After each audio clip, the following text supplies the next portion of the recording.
Charles Breakfield is a data telecom solution architect and co-author of the Enigma Series, a collection of thrillers that explore the dark side of technology.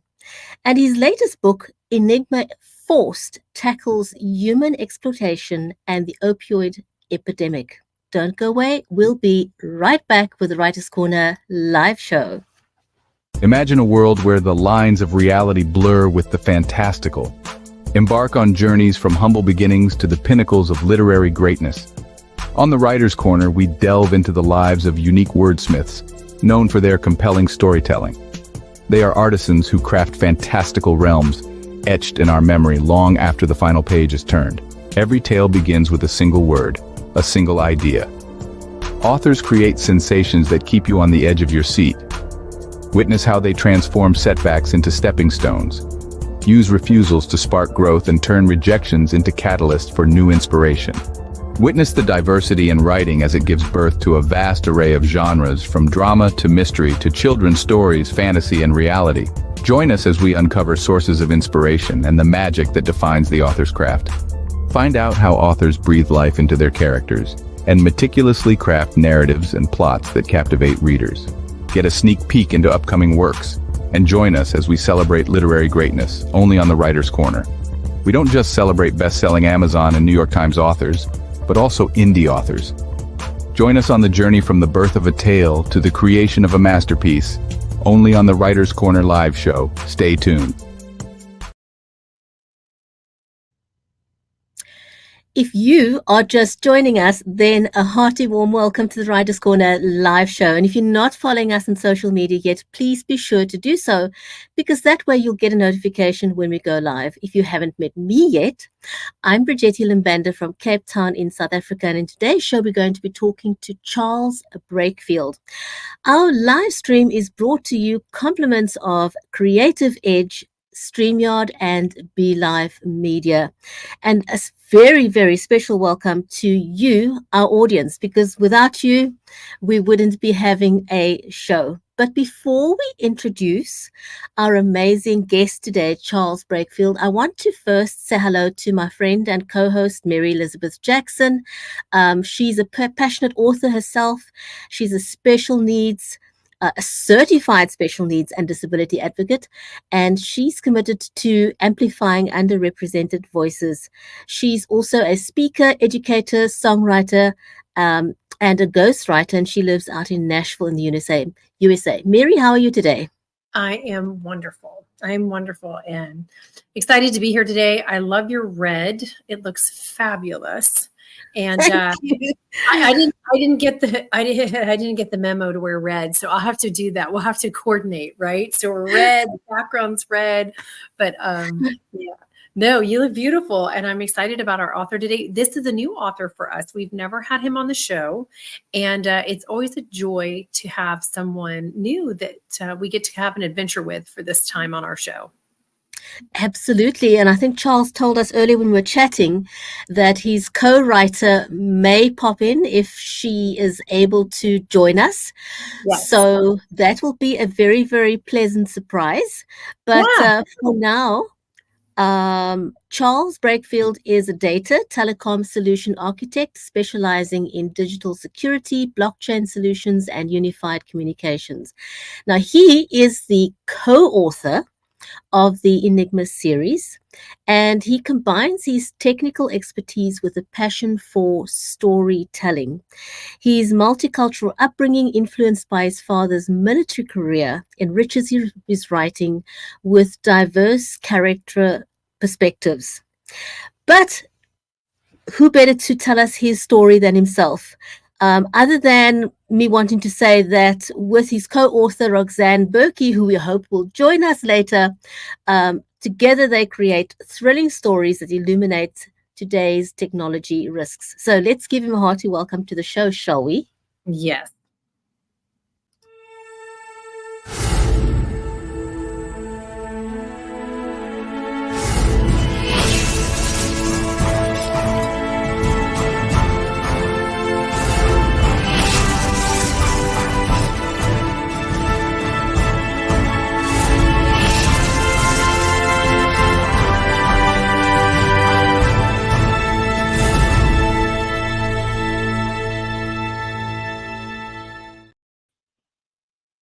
Hi, Charles. How are you? Welcome, welcome. Wow, that was quite a welcome. I've been welcomed before, but whew, um, spectacular is probably the word that jumps to mind on with that with your intros. So, ladies, thank you for having us. Gosh, we're so excited for you to be here. We're going to dive right in because we have lots of questions for you. And being on our show for the first time, we want to know everything about you and your author journey in the book. So, how has your career in digital security, which provides lots of content there, right, and blockchain influenced the themes and plot lines in your Enigma series?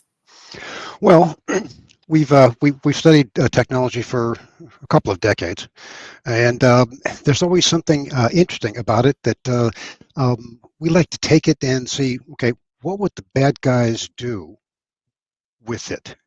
And that's where we take that divergence of okay, blockchain, it's great, it does all this neat stuff, and oh, wait a minute, how come all of the bad guys are using cryptocurrency to be able to launder their ill-gotten profits? Ooh, gee, that's an interesting topic just by itself. And we did that in one of the books.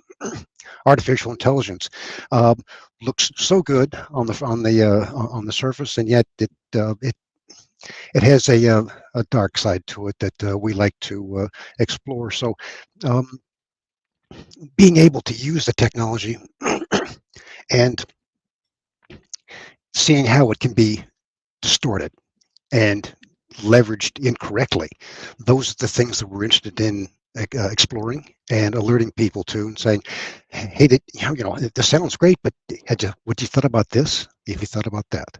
And so that's where the storytelling comes into play. I like that because it's things that people don't really think about, and I'm a bit of a technology maverick myself. And sometimes I really have to pull back and say, hold on a second, let's look into this a bit more before you use it. How do you balance the technical aspects of your stories with character development and plot progression? Well, if you've ever spent any time in a data center, you know that we're all kind of peculiar people. That um, we turn wrenches, we move servers, we spin up. Yeah, that's what we used to do, and now we spin up cloud virtual servers and cloud. So um, it's fun background discussions, but it's really the storytelling. Um, it's the reality check that as you're going through, you can see, okay, these people, they seem like they're reasonably normal. They're there's the good guys, there's the bad guys, but the technical facts are what make it real. It's the real reality of, yes, you can get in, you can seize an entire corporation. And I've been in corporations where they said, okay, we have a virus here, so everybody go home. We can't do anything if you can't reach the servers, and that's a very uh, uh, um, uh, generic approach to some of the problems that show up. But um, there's so many attack vectors that people use, and then what happens is then the storytelling really kicks into high gear because it's like, how do the personalities deal with a problem that's like nobody's ever seen before? There's not a solution for it. You don't just, I'll go to Amazon and order a solution for this particular virus that's crippled my entire company. Doesn't work that way. So that's where you get to see how do people work and react under pressure. Mm. And it's awful. It is. It's the reality of that. In the fiction world, it's awful, right? And then in the reality in the world, it's awful too. And the company my husband works for, it happened during the pandemic, and then one of our hospitals here recently, and it's just turned the world upside down.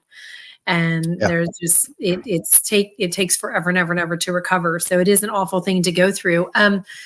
Can we're talking about real world things in technology that happen. Can you share an example of one risk that inspired a particular scene or character in the Enigma Forces?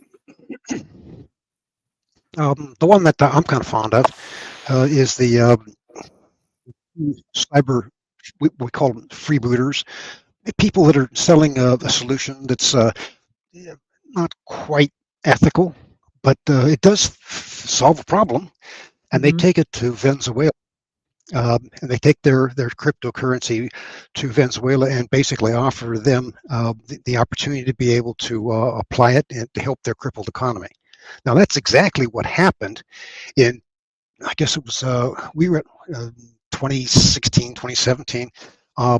We had postulated that Venezuela would have to go to a cryptocurrency based environment because what they've done to their entire economy, and they actually did that before I launched the book. I was so irritated. I sent a note to Madura and say, "Dude, can you just hold off just a little bit so I can publish? We can publish our book ahead of the so we look like we're geniuses ahead of the actual event." Um, he wasn't real kind about the response, and because you're both gentle ladies of good breeding, I won't repeat the vulgarities that he hurled at me for his answers.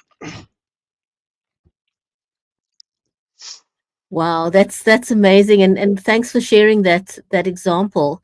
What are some of the unique challenges that you face when you integrate accurate technology um, into fictional storytelling? Because that's quite a convergence.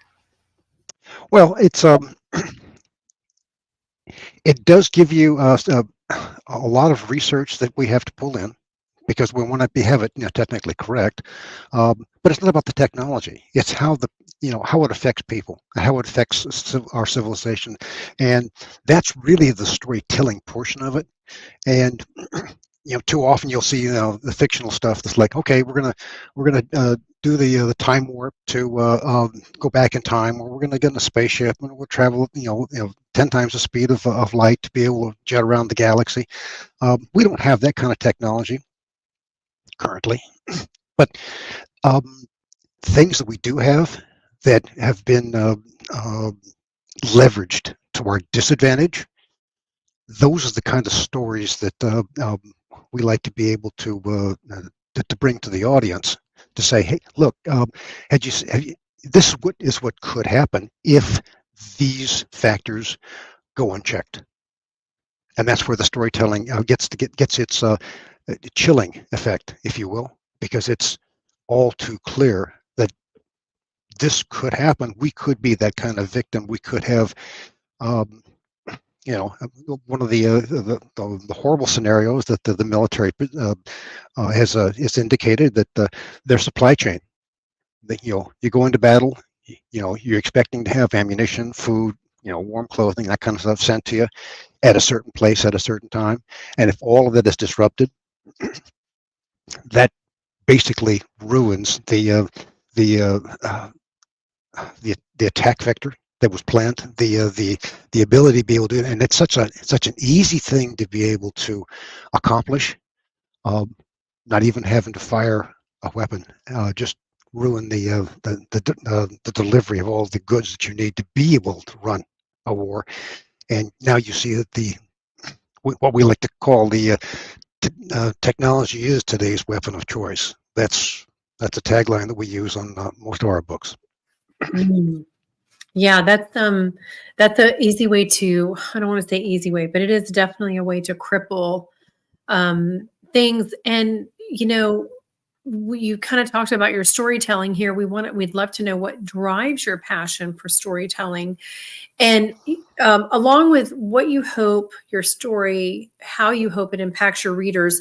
Do you know what your age range is for your biggest fans? We've been targeting the young adults and you know and above. That seems to be, there's a certain amount of uh, maturity that we would expect from the reading audience, because that's what those are the kind of the kind of problems that we expect they need to be considering in their line of work, their and their family day-to-day operations. The technology that's there can be distorted. Even the cell phones. Someplace there was just an idea or a note the other day that said they were using the cell phones to be able to record what the kids were doing. Their own cell phones tapped into it, exporting the activity. Is that something that was approved? Don't know. I mean, um, and a lot of the things that we see are these things. It's what's the old adage? Well, you close the gate after the horses, close the barn after the horses escaped. Trying to get ahead of the problem is probably what I don't want to say we preach, but it's something for people to be aware of, because in our world, in cybersecurity, data information like that, the bad guys are always ahead of the good guys. It takes one mistake to ruin everything that you've done for weeks, months, and years. And I've seen it just destroy careers. So those are the kind of impacts that we want to be able to write towards. Alert people to. I mean, I watched where they actually indicted a cybersecurity officer in a large corporation, I don't remember where, for allowing a breach to occur in jail. Now, that sounds extreme, but yet, in your case, Mary, hospitals taken offline. I've seen articles about those they can't access the patient records. They can't get a prescription, as simple as that, and they can't. All that information, all of it, at risk if somebody doesn't do their work correctly. And that's the way that the other world works. I mean, do something wrong, and bad guys have hauled away all your money, all your information, auctioned it off, or impersonated you as a buyer for weapon stealings. I mean, there's all kinds of distasteful uses that people have, and so those are the kind of things we like to alert people to. Those are storytelling techniques, because they're factual. They're things that actually have occurred. All right, nobody wants to be lectured to, but if you can put it in a good story, then you're back to the storytelling again. So that's why if I've answered your question, or if I've put you to sleep yet, Bridgetta, let me know. No. It's been wonderful. Not at all. Yes, not at all. And I was going to say also, the other thing that occurred was that the hospitals here couldn't admit patients at all because of the breach. And so they, and they're still reeling from it. So then what it did was it all the other hospitals were dumped on, and so then patient care quality goes down. Right. And, think about if you had a family member who's getting ready to have surgery that day. Oh my goodness. Right. Yeah, it's all planned for it. Well, I mean that they took that natural gas pipeline offline for the whole east coast of the United States for like days, because the computers had been infected, and they were trying to extort money from them. This isn't. I'm not making these kind of things up. We're just basically weaving them into the story to be able to say, here's how our fictional characters dealt with the bad guys, because that's the fun part for us. Yep, as you said earlier, the bad guys always seem to be one step ahead of the curve, which means you've always got to be on the lookout for what could possibly happen next. Now, you have a love for World War II history and historical events, and how have they, or historical figures, influenced your characters or plots throughout the series? Well, yeah. By the time we got to book number 10 in the Enigma book series, somebody asked, you've got a great team of people. Where'd they come from? Where did they show up from? I mean, you have good grief. I mean, they don't just pop out of nowhere. And so we went back and said, where they came from is from World War II. In 1939, the Germans invaded Poland and in 30 days overran it. The Poles didn't have a chance. It was, the Blitzkrieg War was a perfect example of how not to be able to defend yourself. We postulated there were three patriots who said, okay, we can't stop your military might. We can do the next best thing. We're going to steal your communications device, the thing that you encrypt all your battle plans with, the Enigma machine. And we're going to take it, and we're going to give it to the Allies, and we're going to break it. And they actually did. That's exactly what happened. The Bletchley Park folks and Alan Turing in 1942, they basically built the first computer to be able to break that technology. We postulated those three men were smart enough to be able to make a copy of the Enigma machine before they gave it to the Allies to go break, and they built their own information dynasty. And that's where our good guys, the R group, come from. It's the third generation of people that have been trained to fight tyranny, and understand that the world changed when the computers came on stage with the encryption device known as the Enigma machine.